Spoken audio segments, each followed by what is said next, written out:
चलिए इंट्रोडक्शन दिया है सबसे पहले। Text is the combination of characters और characters and digit that can not be take part होता है any mathematical calculation.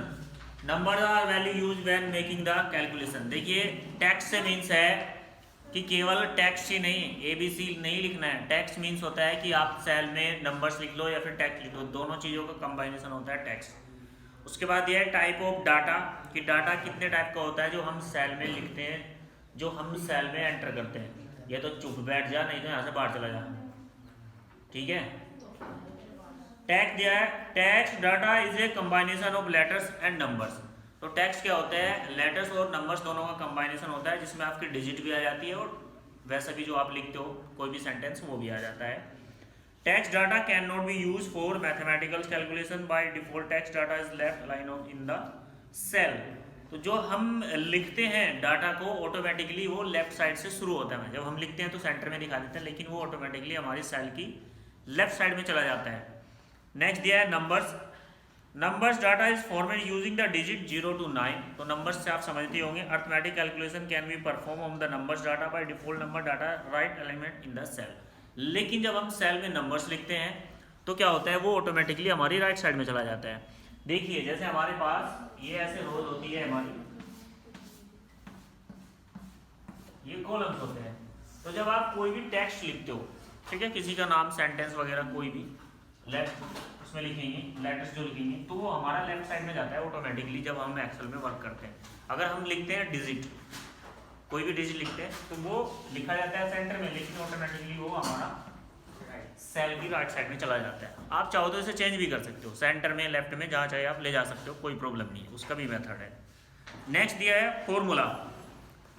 We can create formula in Excel spreadsheet using the cell value or cell reference. The result of the formula right aligns of the default. जो formula होता है automatically वो हमारे calculation होने के बाद राइट साइड में चला जाता है। नेक्स्ट क्या दिया है, entering data in a cell. हम सेल में डाटा को एंटर कैसे करेंगे। To enter data into a cell, step 1, click the cell where you want to type the information, type the data and inserting points cursor appear in the cell as data is type. तो जब आपको cell में कोई भी data डालना है तो आप क्या करेंगे, जिस सेल में डालना है उसी सेल पर माउस से क्लिक कर देंगे और वहाँ पर आप अपना डाटा टाइप कर सकते हैं। तो इस तरह आप कोई भी डाटा अपने सेल में डाल सकते हैं। अगर माउस से नहीं करना चाहते हैं तो हम कीबोर्ड के एरो की यूज करके भी अपनी सेल में डाटा एंटर कर सकते हैं। कर्सर आ जाता है आपका ऑटोमेटिकली, ऐसे इस टाइप का एक कर्सर होता है, वो ऐसे बार बार हाइड और शो होता रहता है, ब्लाइंड करता रहता है ऐसे, ठीक है। नेक्स्ट दिया है step 2, data being type appear in the board active cell in the formula bar. तो आपने जिस सेल पर क्लिक किया, नेक्स्ट स्टेप में ये कह रहा है कि वो सेल एक्टिव हो जाती है, यानी कि उसके जो बॉर्डर्स हो जाता है वो थोड़ा बोल्ड दिखाई देता है। जिस सेल पे आपका कर्सर होता है, जिसमें आप टाइप करते रहते हैं, ऑटोमेटिकली एक्टिव होती है। और जो आप लिखते हो ऊपर, जैसे कि बुक में दिया है, दिखाई भी दे रहा है, पिक्चर्स बनी है, फॉर्मूला बार होती है, एफएक्स लिखा रहता है यहाँ पर, ये वाला मैथमेटिक्स का है ना सिंबल ये।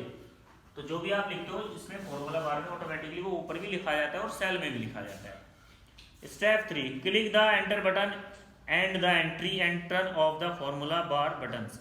तो जैसे आपने टेक्स्ट को पूरा कर लिया है या फिर आपने फॉर्मूला पूरा लिख दिया है तो आप एंटर बटन कर दीजिए, तो आपका टेक्स्ट कंप्लीट हो जाएगा। बाकी इसमें और कुछ नहीं है। नेक्स्ट पेज टर्न कीजिए। नेक्स्ट पेज में दिया है फॉर्मूला, जिसका हम कल भी जिक्र कर रहे थे। फॉर्मूला क्या होता है कि मैथमेटिक्स से रिलेटेड जितनी भी कैलकुलेशन करनी है आपको, जो भी कैलकुलेशन करनी है, जैसे कि आप मैथ भी पढ़ते हो, मैथ में भी फॉर्मूला ही आपका चलता है, तो फॉर्मूले के थ्रू ही आप उसको करते हैं। तो यहाँ पर क्या एक कंडीशन अप्लाई हो जाती है, देखिए, a formula in Excel is the expression made up of the data value और the cell reference of the cell containing data value along with the mathematical operations. These operators are used to along with the operates that can be considered of cell reference of values used to calculation every formula excel being with the equal sign। तो देखिए क्या कहा इसने, जैसे हमें आपने यहाँ पर एंटर किया है डाटा, ये 35 है दिखाई दे रहा है, यहाँ पर हम 42 लिख देते हैं, यहाँ पर हम 39 और 56। तो ये कुछ वैल्यूज है हमारी, सपोज दैट हमारे सेल में, हमें इनको ऐड, सब्ट्रैक्ट, मल्टीप्लिकेशन जो भी चाहे आप कर सकते हो, कोई प्रॉब्लम नहीं है। तो जब हम यहाँ पर इसकी कैलकुलेशन करना चाहते हैं, सपोज दैट इस सेल में, ये वाली सेल दिखाई दे रही है, अगर हमें इस सेल में इनको ऐड करना है या फिर सब्ट्रैक्ट करना है, कुछ भी करना है, तो सबसे पहले आप इक्वल का साइन लगाइए। अगर आपने इक्वल का साइन नहीं लगाया तो आपका फॉर्मूला नहीं चलेगा, कैलकुलेशन नहीं होगी, चाहे प्रैक्टिकली करके देख लेना। इक्वल का साइन लगाएंगे, फिर उसके बाद आपको करना क्या है, ये तो आप वैल्यू को लिखकर ऐड कर लीजिए या फिर सेल का एड्रेस देके ऐड कर लीजिए। फॉर्मूला क्या करता है कि जो सेल का हमारा एड्रेस होता है, रेफरेंस भी बोल देते हैं जिसको, उसको एक साथ लेता है। जैसे आपको 35 और 56 को जोड़ना है, ठीक है, 35 और 56 को ऐड करना है, तो आप ये तो 35 लिखेंगे प्लस 56 लिखेंगे, ऐसा लिखेंगे और क्या करेंगे, एंटर की प्रेस कर देंगे। अगर ऐसा नहीं करना चाहते तो क्या करेंगे आप, ये जो हमारी सेल है A B C और D 1 2 3 इस तरह होता है हमारा, तो आप इक्वल का साइन लगाएंगे और 35 पे क्लिक कर देंगे। तो जैसे आपने 35 पे क्लिक किया तो जहां पर आपने यहाँ पर इक्वल का साइन लगाया है, क्लिक आपने यहाँ किया 35 पे, तो 35 नहीं आएगा, आपके सामने आएगा B1, क्योंकि B क्या है, हमारा कॉलम है, 1 क्या है, हमारी सेल है। तो 35 जिस सेल में लिखा हुआ है उसका रेफरेंस आपके साथ आ जाएगा, एड्रेस आ जाएगा। फिर लगाएंगे प्लस का साइन, वो आपको लगाना पड़ेगा, फिर आप क्लिक कर देंगे कहाँ, 56 पे, तो 56 ना आगे इसका एड्रेस आ जाएगा D2। तो इस तरह आप एंटर की प्रेस करेंगे, जब एंटर की अपने कीबोर्ड से, तो इन दोनों की क्या हो जाएगा, कैलकुलेशन हो जाएगी, ऐड हो जाएगा। मल्टीप्लाई भी ऐसे कर सकते हैं, सब्ट्रैक्ट करना चाहे वो भी ऐसे कर सकते हैं। अगर आप चाहते हैं कि हम एक रेंज के थ्रू कैलकुलेशन करें, जैसे कि ये लिखा हुआ है अलग अलग सेल में, तो आप फॉर्मूला लगा के कैलकुलेशन नहीं करना चाहते, ऐड नहीं करना चाहते, फॉर्मूला लगा के बिना फॉर्मूला लगाए ऐड करना चाहते हैं, तो एक इसमें सिंबल होता है ऑटोसम का, ऑटोसम होता है हमारा, उस पर आप क्या करेंगे, सबसे पहले आप यहाँ पर माउस का कर्सर ले आएंगे और लेफ्ट क्लिक प्रेस करेंगे और माउस को इधर ड्रैग करते हैं, यहाँ तक ले जाएंगे, लास्ट सेल तक इसकी, इससे आगे एक सेल होगी खाली ऐसे, उसको ले जाएंगे और माउस का बटन छोड़ देंगे। होम टैब में आपका सिंबल होता है ये ऑटोसम, सिग्मा जैसे बना रहता है, इस तरह से होता है। सिग्मा आपने पढ़ा भी होगा अपने साइंस में, शायद फिजिक्स में पढ़ा हो या फिर मैथ में पढ़ा हो, ऐसा है सिंबल होता है। मैथ में पढ़ाना है, उसमें टैली चिन्ह वगैरह जो होता है। हंस रहा है, हिंदी के बाद ही तो इंग्लिश में आया होगा मैथ, बकवास करा, मैंने हिंदी पढ़ा इसलिए हंस रहा है तू मेरी हिंदी पे, तुझे इंग्लिश भी नहीं आती ढंग से, मुझे हिंदी ढंग से तो आती है, बेवकूफ तू हंस रहा है, उसमें ही आता है इंग्लिश में, मुझे पता नहीं उसको क्या कहते हैं मैथ में, क्योंकि मेरा सब्जेक्ट नहीं है मैथ, कंप्यूटर है ना। दांत क्यों दिखा रहा फिर, बेवकूफ। तो ये वाला सिंबल आता है, सिग्मा इसको बोलते हैं हम, इंग्लिश में तो सिग्मा ही बोलते होंगे ना, ये कुछ और कहते हैं, चिन्ह नहीं कहते, पॉइंट्स होता है वो, बेवकूफ। तो ये सिंबल आता है, इस पर आप क्लिक कर देंगे तो आपने जो एक रेंज में डाटा को सिलेक्ट किया है, इसको सेल रेंज बोलते हैं, कि यहाँ से लेकर आपने यहाँ तक जो डाटा सेलेक्ट किया है और ये जो खाली कॉलम है जहाँ तक आपने किया है, तो इन सब का टोटल उस कॉलम में आ जाएगा बिना इक्वल साइन लगाए, ठीक है। तो वैसे ये भी एक फॉर्मूला ही होता है, लेकिन बिना इक्वल के हम कैसे कैलकुलेशन करते हैं, केवल सम होता है इससे। इसके अलावा इसमें 2-3 फंक्शन और होते हैं, फॉर्मूला होते हैं, जिसको एवरेज अगर निकालना है, इन सब का एवरेज निकालना है, और मिनिमाइज, यानी कि इस वाली रो में जितने ज़्यादा डाटा है इसमें सबसे मिनिमम नंबर कौन सा है, मैक्सिमम नंबर कौन सा है, तो बहुत सारे फंक्शन इसमें दिए रहते हैं, सिग्मा के जो सिंबल होता है इसके नीचे, उससे आप निकाल सकते हैं। नेक्स्ट भाई चलेंगे आगे, क्या कहा है, creating formula using cell address, जिसको मैंने अभी अभी पढ़ाया, आप समझ गए होंगे। अगर हमें फॉर्मूला डिजिट न लिख के सेल एड्रेस के थ्रू क्रिएट करना है, मैंने जो बताया क्लिक करने से सेल का नेम आ जाता है, ठीक है, तो ये वही है, इसको पढ़ लेना आप कैसे करते हैं। नेक्स्ट दिया है टाइप्स ऑफ सेल रेफरेंस, तो जो सेल होती है हमारी, उस कितने टाइप के उसके रेफरेंस होते हैं, इसको भी आप देख लीजिए। Relative reference, the relative reference is the default cell reference used to Excel relative reference cell reference of the cell containing the data change when the formula is copied from one cell to another cell. तो relative जैसे कि नाम से पता चल रहा है आपको कि अगर हम एक फॉर्मूला दूसरी सेल में कॉपी करते हैं और सेम फॉर्मूला उसमें रहता है तो दोनों सेल का जो रेफरेंस हो जाता है वो सेम हो जाता है, इक्वल हो जाता है। आगे एब्सोल्यूट रेफरेंस दिया है, इसको भी आप पढ़ लेना, कोई खास नहीं है। आगे चलते हैं अभी।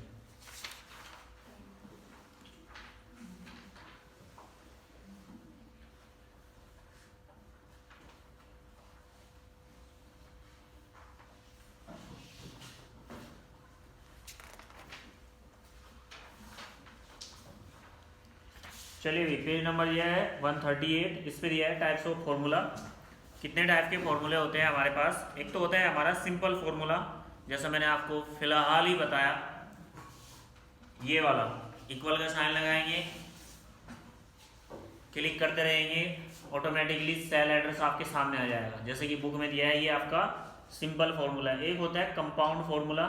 कंपाउंड मतलब समझते हैं, चक्रवर्ती ब्याज बोलते हैं इसको, इंटरेस्ट वाला जो मैथमेटिक्स में होता है, शायद तुमने पढ़ा भी हो लास्ट ईयर 8 क्लास में होगा ये तुम्हारा। तो ये होता है कंपाउंड फॉर्मूला। इसको भी आप इसमें लगा सकते हैं।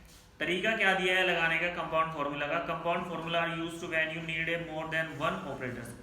तो जब हम इसका यूज करते हैं कि एक से ज़्यादा ऑपरेटर्स इसमें लगते हैं, यानी कि इसमें आपका एक से ज़्यादा ऑपरेटर्स कैसे लगेंगे भाई? आपका प्लस भी होगा, सब्ट्रैक्ट भी होगा, स्लैश भी होगा, यानी कि डिवाइड भी करना आपको पड़ेगा, और मल्टीप्लाई भी होगा। मल्टीप्लाई का सिंबल आप कीबोर्ड में कहाँ से ढूंढोगे? क्रॉस में लगाती हो आप। अगर हमें मल्टीप्लाई करना हो तो कैसे करेंगे? खड़ा होइए भी, हाँ तू ही खड़ा हो जा। मल्टीप्लाई अगर हमें करना है तो हम क्या करेंगे?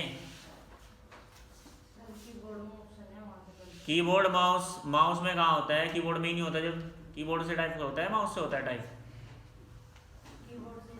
हाँ कीबोर्ड से टाइप होगा। मल्टीप्लाई करना है, क्या फॉर्मूला क्या लगाएंगे हम? सिंबल क्या लगाएंगे? मल्टीप्लाई का है ही नहीं उसमें, एक्स होता है उसमें, तो क्रॉस का ही नहीं कहीं भी। पता है कुछ?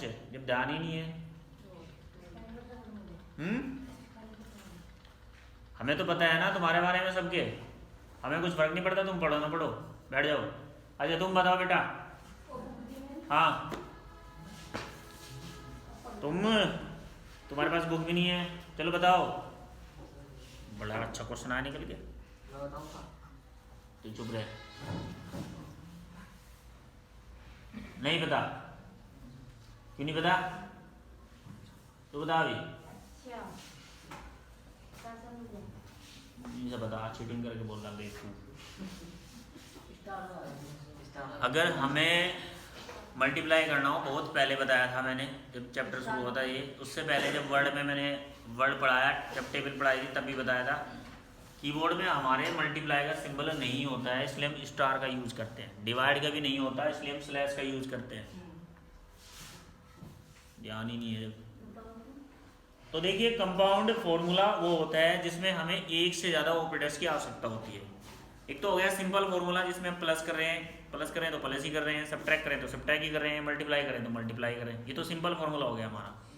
लेकिन कंपाउंड फॉर्मूले की अगर हम बात करें जिसमें एक से ज़्यादा ऑपरेटर्स की आवश्यकता पड़ती है, जैसे कि इसने एग्जाम्पल भी दिया है नीचे, to calculate the simple interest. अगर हमें सिंपल इंटरेस्ट निकालना हो, इंटरेस्ट मतलब ब्याज, principal multiply rate multiply time upon 100 follows these steps. तो नीचे कुछ स्टेप्स दिए हैं, उनको फॉलो करेंगे हम। तो सीख लीजिए हम, अगर हम मल्टीपल फॉर्मूले का यूज कर रहे हैं कैसे। Type the content in worksheet, click on the C6 where the result of formula is to be displayed. तो इसने C6 क्यों लिखा है भाई? तुम बताओ स्पर्श। इसने अभी अभी जिक्र किया है कि स्टेप 2 में क्लिक ऑन C6, ये एक सेल एड्रेस है, where the result of the formula is to be displayed. तो हम क्लिक क्यों करेंगे C6 में? दोबारा बताओ।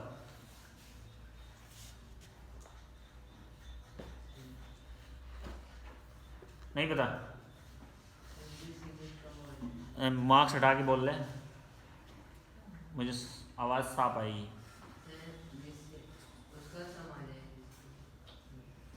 लिखा भी है उसमें, तुम बताओ पीछे बुक है? कोई बात नहीं, वेरी गुड, इससे अच्छी बात तो हो ही नहीं सकती। बताओ C6 क्यों लिखा है? बुक होगी भी, सोचा क्या हाल है, 1 महीने बाद तो एग्ज़ाम ही है, 500 रुपये बचा लेंगे अपने, बहुत बड़ी बात होती है ना। पढ़ाई जरूर थोड़ी है ना, 500 रुपये ज़रूरी है। पढ़ने के बाद फिर पता नहीं कितने 500 कमा सकते हैं, लेकिन सही दिशा का ज्ञान है ही नहीं। जब गर्ल्स में तुम बताओ बेटा, क्या नाम है तुम्हारा? एक दूसरे की तरफ क्यों देख दो, दोनों ही खड़े हो जाओ, बैठ जाओ आप भी। थैंक यू, अच्छा लगा मुझे। शांत, चुप हो जाए 1 मिनट। हाँ बेटे, क्या नाम है आपका? राधिका, बताओ बेटे। देखिए बैठ जाओ, मैं बता देता हूँ। C6 इसने अपनी तरफ से लिखा है, C6।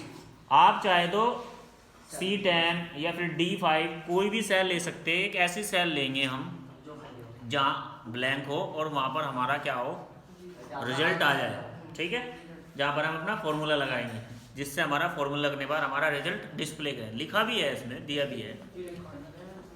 Type, hair type C3 star लगाया। देखिए भाई क्या लगाया है, स्टार। स्टार मल्टीप्लाई के लिए लगाया है, क्योंकि हमने जो फॉर्मूला लिखा था हमारा प्रिंसिपल मल्टीप्लाई रेट, तो C3 क्यों लिखा है इसने, क्योंकि C3 में हमारा प्रिंसिपल लिखा होगा वर्कशीट पर पहले ही ऑलरेडी C3 जो सेल है हमारी, उसमें प्रिंसिपल लिखा है, नीचे डायग्राम भी दिया है, उसमें आप समझ सकते हो। स्टार C4 स्टार C5 /100, तो ये आपको लिखना पड़ा है, क्योंकि 100 कहीं नहीं लिखा हुआ है, फॉर्मूला हमने लगाया, तो इसलिए 100 हमने खुद से टाइप किया। उसके बाद क्या किया हमने, स्टेप 4, प्रेस एंटर की and the result will be display, और रिजल्ट आपके सामने आ जाते हैं। हो गया। तो इस तरह आप कंपाउंड फॉर्मूले का भी यूज कर सकते हैं, जिसमें एक से ज़्यादा ऑपरेटर्स आ जाते हैं। ऑपरेटर्स मतलब समझते हैं, मैथमेटिक्स वाले जो ऑपरेटर्स होते हैं, ऐड करना, सबट्रैक्ट करना, तो ये हमारा कंपाउंड फॉर्मूला होगा। नेक्स्ट दिया है basic calculation. Excel 2010 one of the versatile application which provide the flexibility to design simple or computer calculation using the various mathematical operators. It also comes with the set of built-in functions which can be directly used to Excel sheet to perform the complex calculation and data analysis very quickly. देखिए basic, ये तो थी कुछ साधारण सी basic calculation की बात करें। Excel हमें ऐसे फंक्शन भी प्रोवाइड करता है जिससे हम डाटा को बड़ी आसानी से एनालिसिस कर सकते हैं और बड़ी तेज़ी से उसकी कैलकुलेशन कर सकते हैं। कैसे? जैसे एवरेज हमें निकालना है तो हम एवरेज भी निकाल सकते हैं। अगर हमें परसेंटेज निकालनी है किसी भी नंबर की तो हम परसेंटेज भी निकाल सकते हैं। इसके अलावा कोई स्टेटमेंट्स अगर ट्रू और फॉल्स है, लॉजिक कैलकुलेशन भी हम इसमें निकाल सकते हैं। या फिर कभी कभी ये कंडीशन आ जाती है, जैसे कि हम, आपने रिजल्ट तो लिया ही होगा लास्ट ईयर, उसमें देखा भी होगा सबका टोटल आता है एक साथ। कुछ ऐसी भी कंडीशंस आती है, जैसे हमारे पास 100 स्टूडेंट्स हैं और मुझे उन 100 स्टूडेंट्स में ये देखना है कि फर्स्ट पे कौन है, सेकंड पे कौन है, थर्ड पे कौन है, या फिर उसको ग्रेड देना है A1 B1 C1, ऐसा तुम्हारे रिजल्ट में भी लिखा हुआ आता है। तो उसके लिए हम एक्सेल में फॉर्मूला लगाते हैं। क्या लिख देते हैं, जो हमारी फॉर्मूला बार होती है उसमें हम लिख देते हैं इफ यदि ग्रेटर देन 91 देन A1, उसके बाद comma, if greater than 81 then A2। तो इस तरह की कंडीशन हम दे देते हैं एक्सेल में, हमें लिखने की आवश्यकता नहीं पड़ती। तुम सोचते हो कि A1 B1 लिखा हुआ आ रहा है, हमने टाइप किया, हमने कुछ नहीं टाइप किया उसमें, तुम्हारे रिजल्ट में A1 B1 आता है ना लिखा हुआ, ग्रेड आता है। इतना अगर मैं बैठ के टाइप करूँ तो मुझे तो बहुत टाइम लग जाएगा टाइप करने में। तो हम वहाँ कंडीशन दे देते हैं एक्सेल में। एक्सेल की तरह एक सॉफ्टवेयर हमारे पास MS एक्सिस है, सेम एक्सेल जैसे ही है, वो भी कुछ थोड़ा बहुत डिफरेंस है, अलग टूल्स होते हैं। तो वहाँ कंडीशन दे देते हैं कि अगर इतने मार्क्स हैं तो A1 आए उसके सामने प्रिंट होके, इतने मार्क्स है तो A2 आए। फॉर्मूला बार में लिखते हैं ऊपर FX जहाँ लिखा हुआ है, पिक्चर्स में मैंने बताया था जब मैं पढ़ा रहा था, ठीक है। तो वो फॉर्मूला बार होती है, वहाँ हम कंडीशन दे देते हैं। तो जितना भी हमारा डाटा होता है, रिजल्ट जब हम नंबर एंटर करते हैं, नंबर तो हमें ही एंटर करने पड़ेंगे, तो वो कंप्यूटर अपने हिसाब से कैलकुलेशन कर लेता है और फिर वो ग्रेडिंग अपने आप ऑटोमेटिकली दे देता है। तो इस तरह के बेसिक कैलकुलेशन भी हम एक्सेल में कर सकते हैं। नेक्स्ट क्या दिया आगे, एडिशन। एडिशन का मतलब समझते हो, जोड़ना, ऐड करना। तो क्या करेंगे इसमें हम, ये मैंने आपको पहले ही सिखा दिया, स्टेप दिए हैं कुछ। Open a new spreadsheet and enter the data to be added. एक वर्कशीट ओपन कीजिए और उसमें डाटा एंटर कीजिए जिसको आपको ऐड करना है। इन सेल G2, भाई इसने एड्रेस दिया है, कोई बात नहीं, आप कोई भी एड्रेस ले सकते हो। टाइप एन इक्वल साइन, उसमें आप इक्वल का साइन लगाइए। टू स्टार्ट द फॉर्मूला, इससे क्या होगा, आपका फॉर्मूला स्टार्ट हो गया है। इसे बंद कर ले, क्या है, पॉकेट में रख ले से, बाद में प्रैक्टिकल कर लिए, फिजिक्स में वैज्ञानिक बाद में बनी, रख ले, यही प्रैक्टिकल मिला तुझे करने को। Step 3, after the equal sign type B2। तो B2 में कोई वैल्यू लिखी होगी, जो B2 सेल है हमारी, उसमें कोई भी डिजिट लिखी हुई होगी, plus C2 plus D2 plus E2 plus F2, press enter की। तो क्या होगा, नीचे दिए भी गया है डायग्राम में, आप देख भी रहे हैं। मैंने पहले ही बताया था, क्लिक करने के बाद ऑटोमेटिकली एड्रेस ले लेता है। तो आज के लिए इतना ही, थैंक यू।